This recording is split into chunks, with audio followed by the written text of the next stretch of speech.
Okay, we are doing a live release party. We'll give it just a minute to let people join.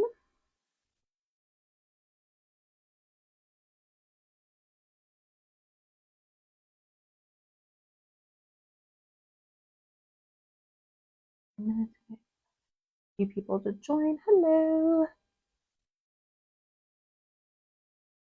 That worked? Oh, yes, it worked. Cool.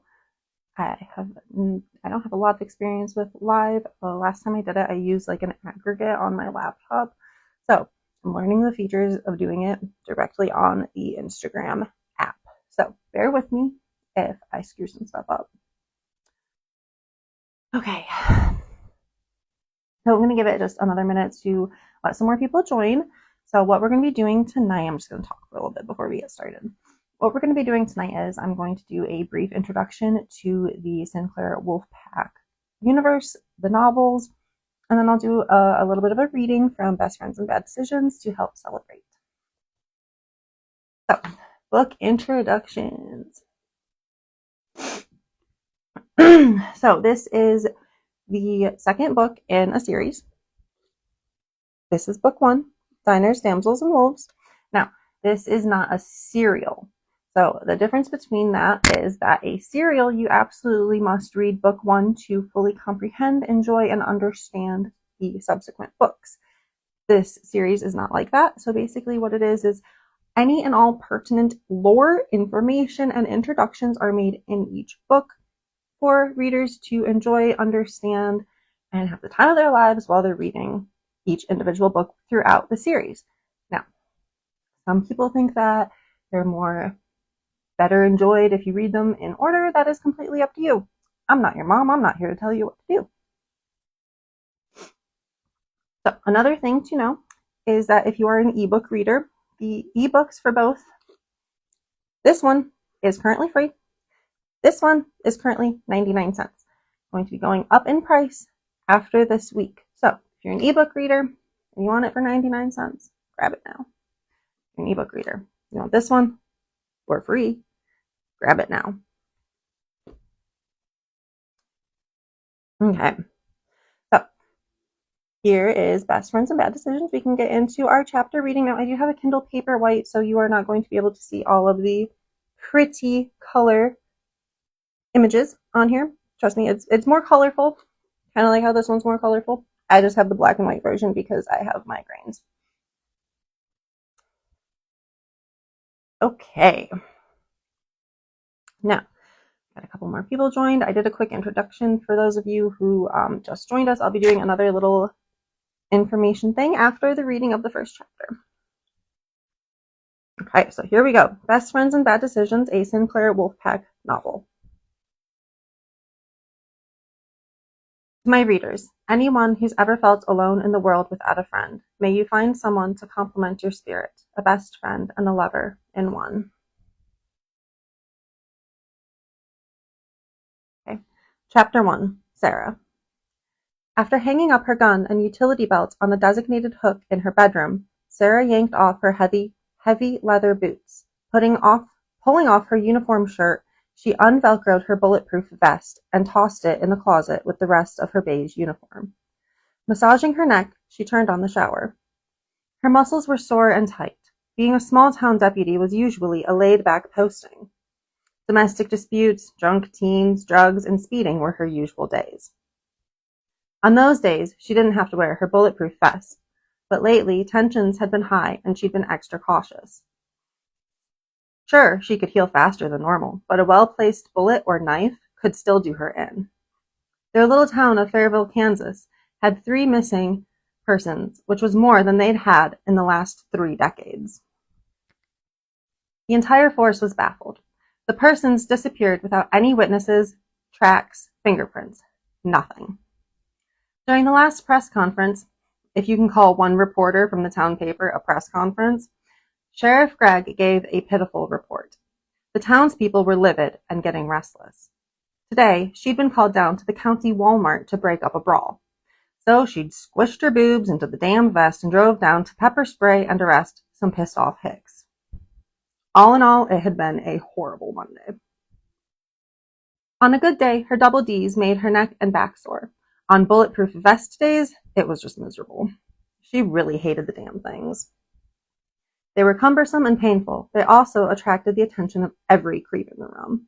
Being blonde and busty was not everything it was cracked up to be. Standing under the scalding stream, she let the scent of eucalyptus overwhelm her, chasing away the stench of unwashed bodies and the odd combination of sticky, toast, and gross that every Walmart seemed to have. Deep breathing in the steam and perfume, Sarah's shoulders unwound, her muscles finally relaxing after a long day. After a few minutes of just standing there, she scrubbed her hair. Her crop was getting shaggy, tickling the inside of her ears and covering the collar of her uniform. With everything going on at work, she'd been putting off her appointment to get it cut. She had wolf patrols Tuesday, Thursday, and Saturday. Maybe she'd make an appointment for Sunday. Finished drying off, she put on a pair of sweats with a sports bra and tank top just in time for a familiar heartbeat to settle outside her door. Special delivery for Officer Richardson. Nathan's fake little girl voice called from the hallway. Rolling her eyes, she unlocked the door to let him in. You know, my neighbors must hate you. Who, me? He put his finger to his lip and continued in the same voice. Turning his back to her, he bent over and hopped into the apartment ass first, balancing pizza boxes in his other hand. His floppy dark hair was a mess. Not for the first time, she wondered if he owned a comb. His chin was covered in 3-day stubble, and he was wearing sweatpants with a Tom and Jerry t-shirt. Shutting the door, she quirked a brow at him. How do you always have this much energy? It's a gift. His voice returned to normal, the joke lingering in his eyes. Did you pick out a movie? Not yet. I just got out of the shower. She pulled grape sodas, his favorite, from the fridge and went to her TV while he pulled plates out of the cupboard. I vote for something fun and happy, he said. You always vote for that. What about Lord of the Rings? Those movies are over 3 hours. Besides, we watched them last week. What's your point? She asked. What about Casablanca or Singin' in the Rain? If you think Casablanca is fun and happy, you have serious issues. It's about true love. It's about Nazis and a woman who married someone she didn't love. It's a classic, but since your movie taste is stunted, we can watch Sound of Music instead. Okay, Grandma. She smirked at him. His hand gestures always became extra animated when she nettled him about movies. For some unfathomable reason, Nathan loved musicals and musical theater. He was also obnoxiously obsessed with every old movie considered a classic. Well, she called it obnoxious to his face, but the truth was, she didn't really care. It was part of what made Nate Nate. You got something against grandmas? Setting the pizza on the coffee table, he came to stand behind her. Can't tell ya. Never met mine. Nathan pursed his lips, then settled his chin on her shoulder. Resting on her, he homed in on a movie on the shelf. What's this one? It's new. Just picked it up. Something neither of us have seen. Perfect. Perfection is an illusion. Anyone who says otherwise is either trying to sell you something or screw you. Why, officer, are you flirting with me? Cracking a smile, she smacked his arm. Just put the movie in. Settling into the sofa, she watched him set up the player. Nathan Welsh was a wolf shifter like her, a distant cousin of the Pack Alpha and fourth in command of the pack after her, and one of her best friends. Like her, he didn't follow the primal traditions of the pack, traditions their newly appointed Alpha was trying to break, meaning he was one of the few who treated Sarah like a person. Nathan was laid back and terminally goofy, making their friendship an easy one from the day they met. She looked forward to their movie nights all week. It also seemed to be the only thing that made her smile recently, but she was trying not to think about that too hard. Keeping work stress out of her daily life was becoming difficult lately. Opening the pizza boxes, she pulled out 2 slices of Supreme and some cheese bread for her own plate, then put 3 slices of pineapple on his. The opening music sounded through the speaker system, and he took his place next to her. They didn't make it 20 minutes into the movie before they'd given it up as a bad job, mocking it relentlessly for bad acting, cheesy lines, and too much CGI. Sarah lay across the sofa, her feet resting in his lap. He rubbed them idly while they talked. His strong fingers expertly pressed into her taut and sore flesh. The contact of his warm skin sent peaceful waves through her tired body. Even though she would never admit it, she loved it when he rubbed her feet. Watching his tendons flex under his forearm tattoo as his fingers worked into her soles was just a perk. The mass of black ink encircling his right forearm painted a forest of pine trees at the base of a mountain. She'd always admired his ink, and this one was a lot easier to stare at than the one on his chest. Tattoos were common among their pack. Since jewelry was usually out of the question, tattoos were the best way to showcase personality. She'd been thinking of getting one herself, but hadn't the faintest idea of what. Maybe she'd ask Nathan to take her to his artist so she could look at his portfolio. "Your toes are bare," he said. "Thanks, Sherlock," she said. Rolling his eyes, he got up. He rummaged in her bathroom for a few minutes before returning with her bag of nail polish. "Mind if I pick?" he asked. "Never do." Sorting through the bag of bottles, he settled on lilac. After pushing the foam separators between her toes, he started painting. "Did you see the text from Alpha today?" Nathan asked. "Southeast Quadrant has suspicious activity. Patrols, be on your guard and report anything out of the unusual." She mimicked Thomas's voice. "Yeah, I saw it." "What do you think it is?" "No clue. As long as I don't have to run more patrols, I don't really care." "I thought you liked to run," Nathan asked. "I like to run for the sake of running. And I typically like doing it alone." The pack still looks at me funny. "I'm sorry." He puckered his face. "What if it's bears again?" "Oh man, I'm still mad I missed that fight. It looked like a good one," she said. "It was actually kind of awful. Tom went ballistic. Feral almost. For a while we were worried he was going to turn on us." "Well, you can't just take an alpha's mate and not expect them to lose it. Even one as big of a cinnamon roll as Tom," Sarah said. "I mean, when we arrived on scene, Clarissa was really messed up. Did you see her?" "No, Tom and Sam were the only ones who went into the cabin where the bears had her," Nathan said. "They broke her right arm so bad the bone came out. Her face was beat to shit. Her clothes were ripped and she was covered in claw marks. It was bad, Nate." "Poor girl. She went through all of that just because of who her boyfriend was," Nathan said. "Fiance now, I guess. How do you feel about that, by the way?" "About mating a human? Terrible idea." Bile rose in the back of her throat. Her last boyfriend, Mace, had been a human and a colossal mistake she wasn't eager to repeat.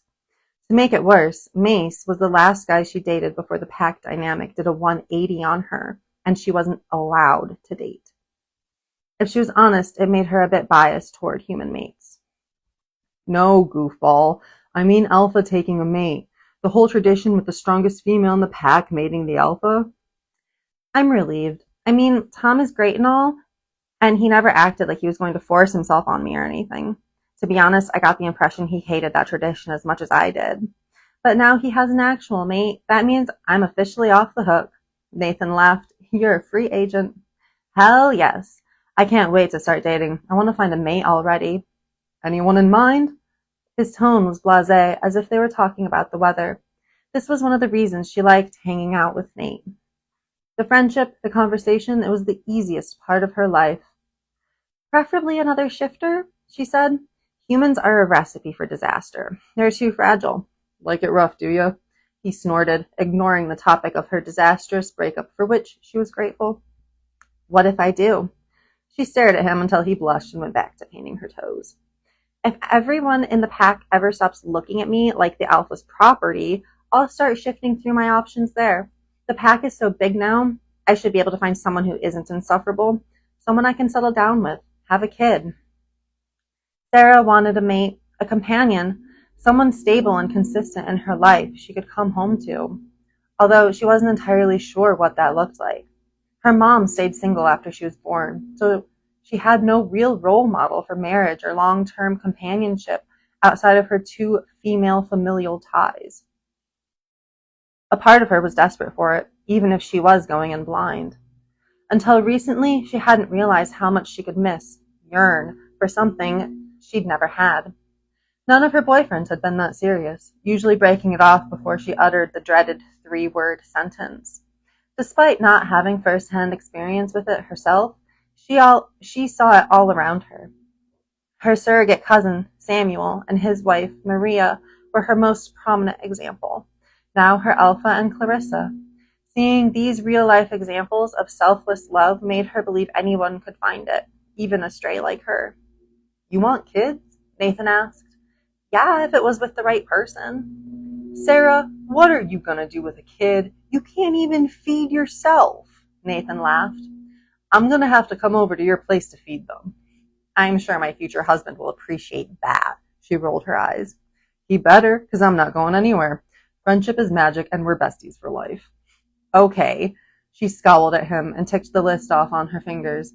Not only do I have to find someone who doesn't look at me like Elvis property, someone who isn't insufferable, they also have to tolerate you letting yourself into our house to feed our kid. As long as you have a plan, he said. What about you? Do you have a plan? Nah, I like the bachelor pad Emmanuel and I have. We keep it nice and cluttered. Poker chips on the dining table, toilet seat up, only one clean fork in the whole place, all that jazz. I'll stay like that until I find someone who loves My Little Pony as much as I do. So, forever, she said, from your lips to God's ears. Seriously, though, I'm not looking for a mate.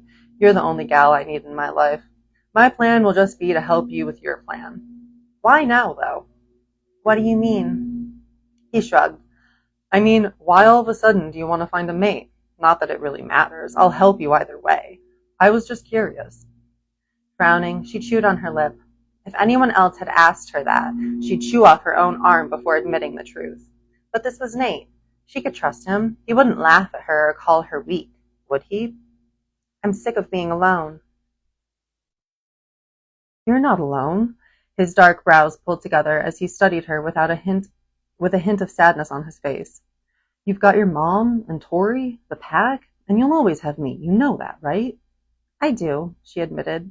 But it's not the same. Mom doesn't know. The pack is the pack. You and Tori are both great. It's just different, Nate. He nodded, though she had the impression he still didn't fully understand what she meant. We both have patrol duty tomorrow night, he said. I'll scope out the others and see what's up. We'll figure something out for you. And your nails will look fabulous. Finishing with the last pinky toe, he blew on the wet polish. The tickles of his breath made her squirm in his grip. Holding her ankles in a vice grip, he tickled the bottom of her feet. Her phone buzzed. Damn it. Tom is making us run extra patrols. Who? Looks like the usual. Sam, me, you, Emmanuel, and Tori. She rattled off the 5 strongest wolves under the Alpha in sequential order. Technically, Alpha's 2 younger siblings also outranked them 5, but they were considered roughly at the same level as Tom on the totem pole. Why don't we both pick up Wednesday? That way we can run together. Done. She sent a text back. Do you ever think it would be worth slacking off so we could get demoted? He asked. Tom's a pushover, not a moron. Okay, that is the end of chapter 1. So, as I mentioned at the beginning, this is Best Friends and Bad Decisions, a Sinclair Wolfpack novel. This is part of a series of interconnected standalones. The first book is Diners, Damsels, and Wolves. Now, it is written in a way where any and all lore and characters are introduced pertinent to each story. Therefore, you can read, understand, and enjoy each book on its own. You do not necessarily need to read the books in chronological order. However, if you are interested in reading them in chronological order, the reading order is on the Amazon page or any distributor page. It is also in the back matter of the books. There we go. Back matter. And if you are a ebook reader, the ebooks are currently on sale. So Diners, Damsels, and Wolves is currently free this week to celebrate the release of Best Friends and Bad Decisions. And Best Friends and Bad Decisions is currently 99 cents. It's going to be going up in price at the end of the week. And all paperbacks, if you are a paperback reader, my paperbacks are available on the usual place, Amazon, Barnes & Noble, but they're also available through Book Manager and bookshop.org for paperbacks. Okay, looks like we have a question. What would Sarah's first tattoo be, and would her and Nathan get matching tattoos? Yes, They definitely get matching tattoos. So I don't know if I want to spoil it too much because it is part of the epilogue. What do y'all think? Would that be a spoiler if I told you?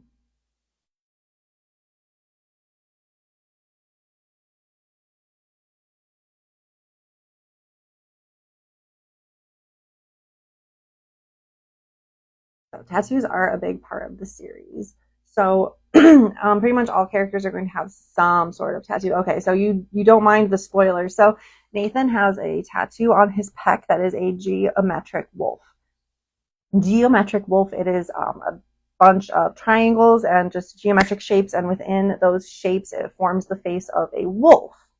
Sarah gets one that matches his, but instead of, on her boob, it's on the back of her shoulder. That is her first tattoo.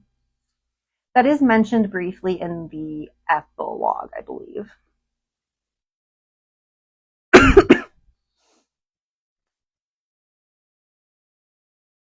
And I will be taking any other questions. I'll be watching this for other questions to come through.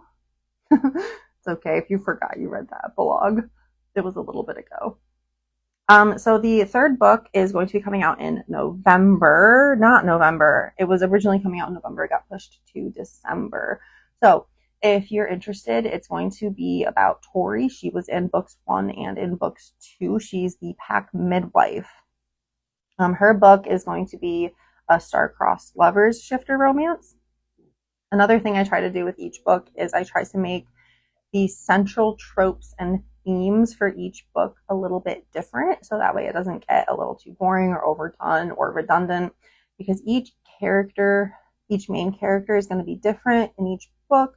They've got different personality traits, different attitudes, and so that's why each one is going to have a different central theme.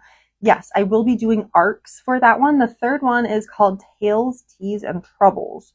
I will definitely be doing arcs for that one. I do not know yet if I'm going to be opening it up to new arc readers or if I'm just going to be working with past arc readers. I'm still debating that one. Part of the reason is because it's coming out very close to the holidays. And I don't know if I want to try to get more arc readers because usually it's there's less traffic during the holidays for things like that. In addition, Tales, Teas, and Troubles arc is not going to be proofread. I always try to send out a proofread arc. This time, due to my own scheduling error, I will not be able to do that. The proofreading will be done like the week before publication, I think. So I'm not going to be able to send out arcs that have been proofread. That is another reason I think I'm going to be sticking with people who have already arc read for me. I'm still mulling that over. I may or may not open it up for new arc readers, but if you have arc read for me in the past, you are definitely going to be getting, you're definitely going to be getting an arc copy of Tales, Teas, and Trouble. So that was a very long-winded response to your question.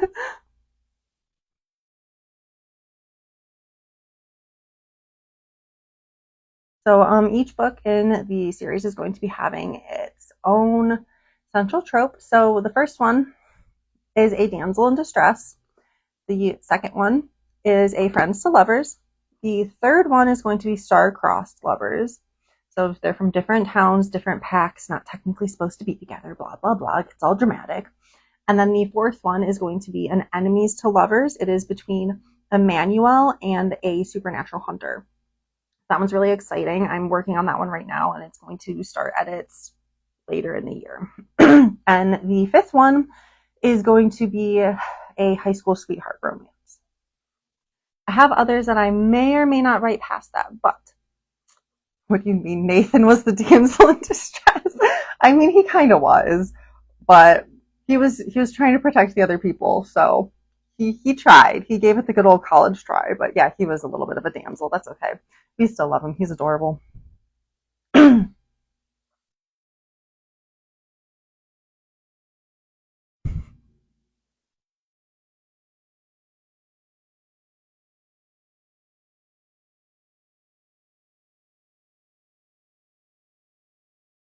I'm pausing because I don't know how much of a lag is between what you're seeing and what I'm seeing in the chat.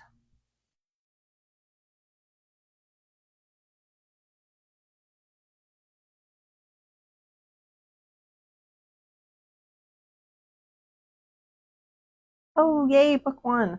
Okay, I hope you enjoy book one as much as you enjoyed book two. Like I said, each one's going to be a little bit different. I try to keep some sort of a supernatural mystery in each one. Yes, Emmanuel is gay. He is not bisexual. He only wants the dudes. It is definitely going to be a male-male romance.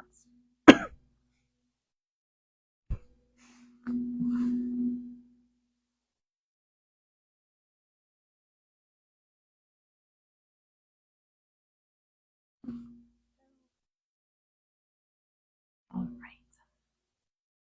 All right, so if anyone has any other questions about the series setup in general or the other books that are coming out, for those of you who have just joined us, I was talking about how these books are all standalones within the same universe and they can be read and enjoyed, each one individually, and each one's having different central tropes. So the first book is Damsel in Distress. The second book is Friends to Lovers. The third book, Tori's story, is going to be a star-crossed lovers. And then Emmanuel's story is going to be an enemies to lovers. And then James Sinclair is book 5, and he has a high school sweetheart story. It wasn't going to be a drastic change. Oh, a drastic change like some authors have done. I do not know of that. I have not read that happen before, but that is really unfortunate. No, Emmanuel is definitely 100% gay, and he's going to stay that way in his book. I would not change that drastically for his book at all. That's a valid concern. I did not know that was a thing. That's unfortunate. My favorite character to write, probably Emmanuel. I also really enjoyed writing Nathan because he's just so goofy in like a really innocent, doofusy kind of way. Hello, Julia. I am good. How are you? We're currently taking some questions on the books in the series, the future books. Oh, yes, another thing I wanted to mention. Thank you, Julia. You just kind of reminded me. I'm hoping to do live videos for each book publishing, but the problem is Instagram is currently working on changing the rules. So in the future, you'll only be able to go live if you have 1,000 followers, which I do not yet. So I'll be working on getting enough followers before book 3 comes out, because I like the idea of being able to talk to you all and do a quick reading. But if I don't have 1,000 followers by the time book 3 comes out, this will be not happening. Sorry. I'll do my best. I'm socially awkward on the internet.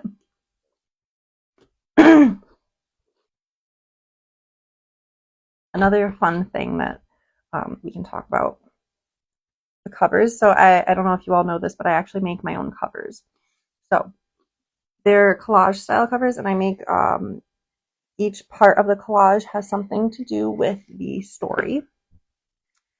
So I wish I didn't have this on a paperweight so you could see it better, but I've got like whisks for Nathan cooking.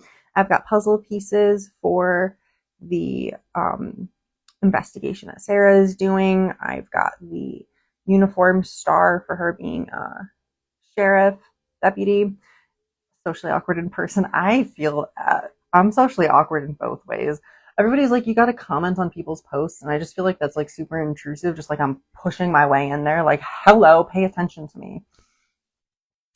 The internet is a wild place sometimes.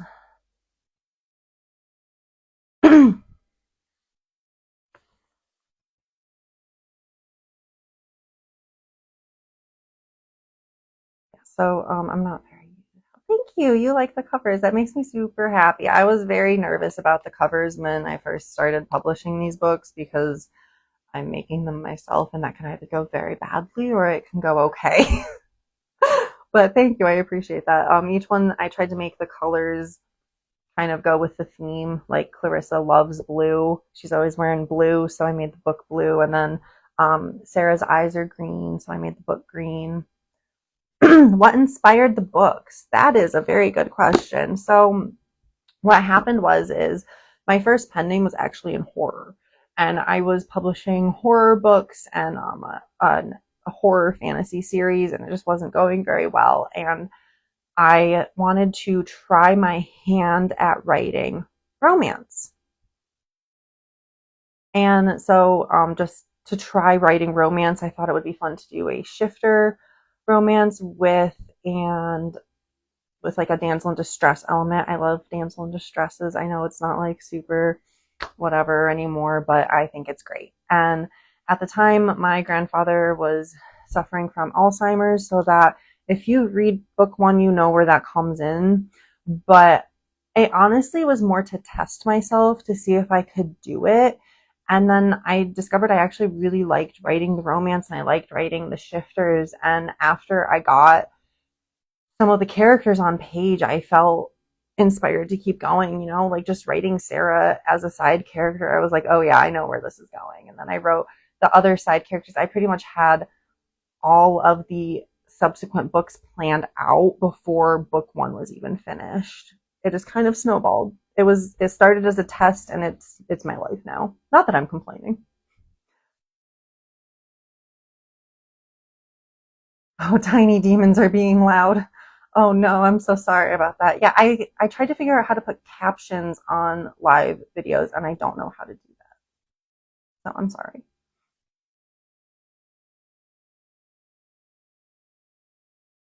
Yeah, I have so much fun with the covers. I have a ton of covers already created for the first 5 books and beyond. My horror pen name is T.R.Slough, Slauf. Maybe I should type that out.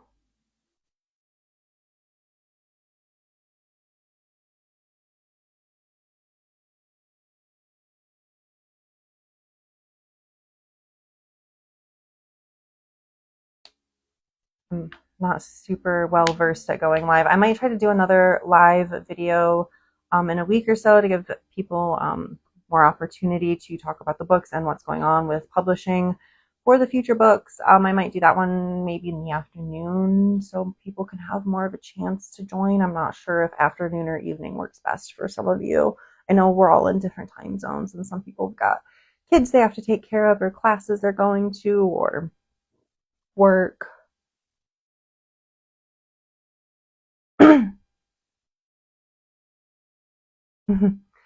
I hope everyone enjoys them.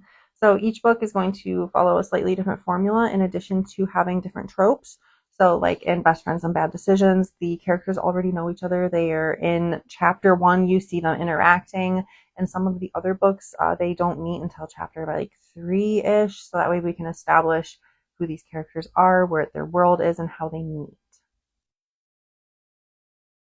Oh, thank you. I hope you enjoy the horror books as well.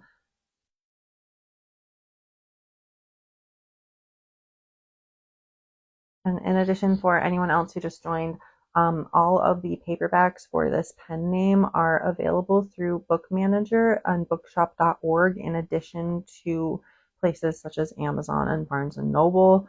The ebooks are currently all enrolled in Kindle Unlimited, and for this week, the ebooks are also on sale. So Diners, Damsels, and Wolves is going to be 99 cents, and I'm sorry, I got that mixed up. Best Friends and Bad Decisions is 99 cents. Diners, Damsels, and Wolves is currently free. And right now, everything is on Kindle Unlimited. Um, I think I'm going to stay on Kindle Unlimited for a little while because it's been proving to be very beneficial for shifter romance.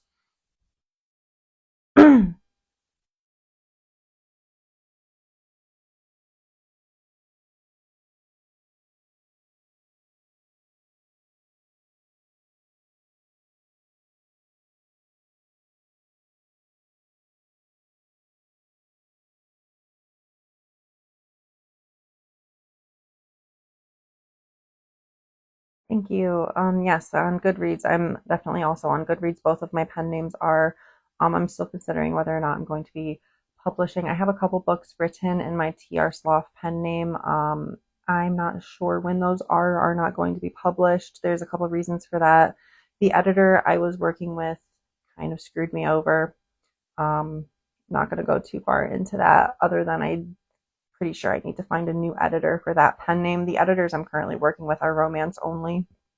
In addition, the book cover artist I was working with for my series under that TR Sloth pen name, it's been over a year since he last contacted me, so I have to find a new cover artist as well for that one, I do believe. So That pen name is currently in hiatus while I'm building this pen name, which is unfortunate, but these books are doing very well. They're proving to be quite well received, which is happy.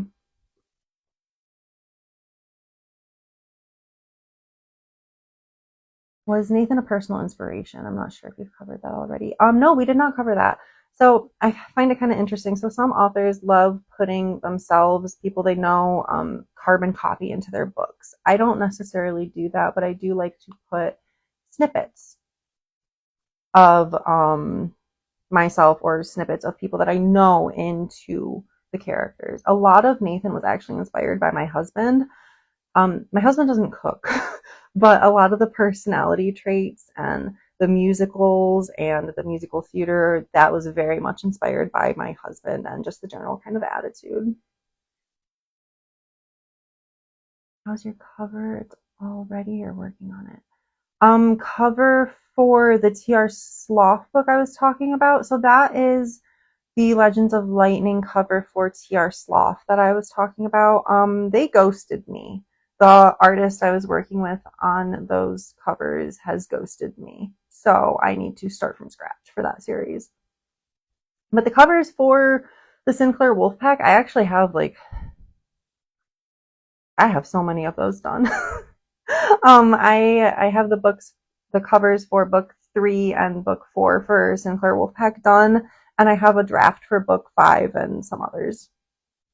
So right now, I'm for sure publishing 5 books in the Sinclair Wolfpack series, but potentially there's going to be more. But after the first 5, I'm going to be kind of stepping back. We can look into that later. Open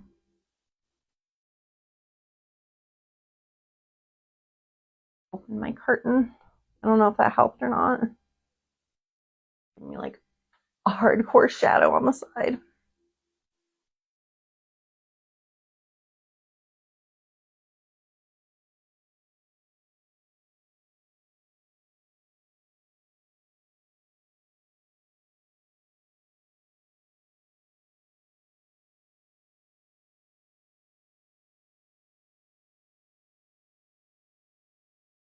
If there's no other questions, I think there's probably quite a bit of a lag. I think there's quite a bit of a lag between the chat. So I'll give it a minute to see if there's any other questions or concerns.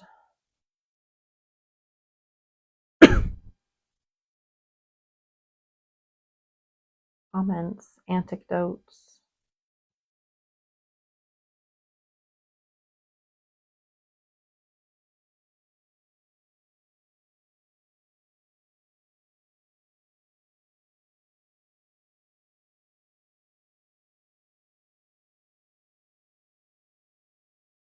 Okay, well, thank you everybody who joined and listening to me struggle through reading chapter 1 out loud, and for your questions, comments, concerns, and everyone who helped me with ARC reading.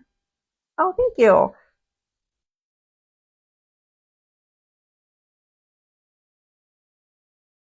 Thank you for reading. Very much appreciated.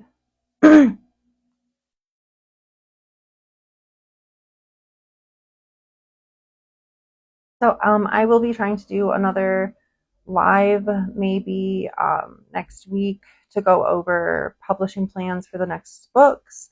But for now, I do believe we will call it good evening. Everyone has family, friends, and dinners or breakfasts to get to. So thank you to all of my wonderful ARC readers and my release day team. Y'all have been great. Wouldn't be here without you. Thank you.